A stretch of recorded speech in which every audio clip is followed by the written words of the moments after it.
Social మీడియాలో ఇప్పుడు ఒక వీడియో చాలా వైరల్ అవుతుంది. అదేంటంటే 7,000తో ఒక విమానం తయారు చేశారని, అది బీహార్‌కు చెందిన అవనీస్ కుమార్ అనే ఒక యువకుడు తయారు చేశాడని ఒక పెద్ద ప్రచారం జరుగుతుంది. ఇంతకీ ఇది నిజమేనా? అసలు అంత తక్కువ ఖర్చుతో విమానం తయారు చేయడం సాధ్యమేనా? అంటే కాదు. అది అస్సలు నిజం కాదు.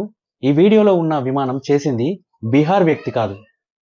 అలాగే ఖర్చు కూడా కేవలం 7,000 మాత్రమే అస్సలు కాదు. ఈ విమానాన్ని తయారు చేసింది బంగ్లాదేశ్కు చెందిన జుల్హాస్ ముల్లా అనే వ్యక్తి. చిన్నప్పటి నుండి అతనికి విమానం అంటే చాలా ఇష్టమట.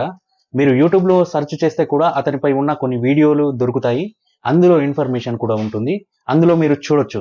ఇతనికి సొంతంగా విమానం తయారు చేయాలనే ఒక కళ ఉండేదంట. ఎలాగైనా సరే విమానం తయారు చేయాలని ఒక గోల్ అతనికి ఎప్పుడు వెంటాడుతూ ఉండేదంట.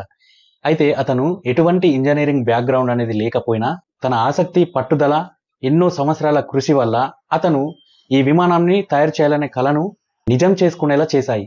ఈ జుల్హాస్ ముల్లా తన కలను నిజం చేసుకోవడానికి ఎన్నో ఏళ్ళు శ్రమించాడు.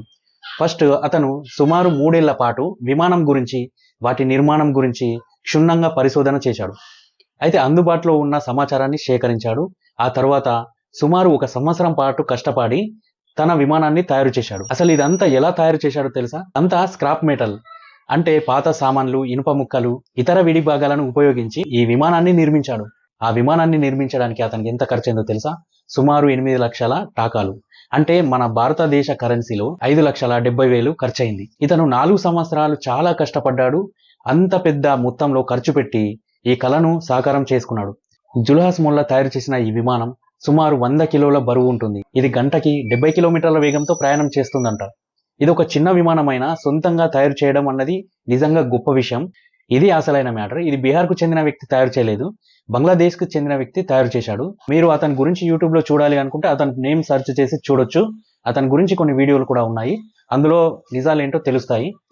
వేరే దేశం వాళ్ళు తయారు చేసిన విమానాన్ని మన దేశం వాళ్ళే తయారు చేశారని ఇలా తప్పుడు ప్రచారం చేసి ఫేక్ న్యూస్లు వదులుతున్నారు. దీనిపై మీ అభిప్రాయాన్ని కూడా తెలియజేయండి.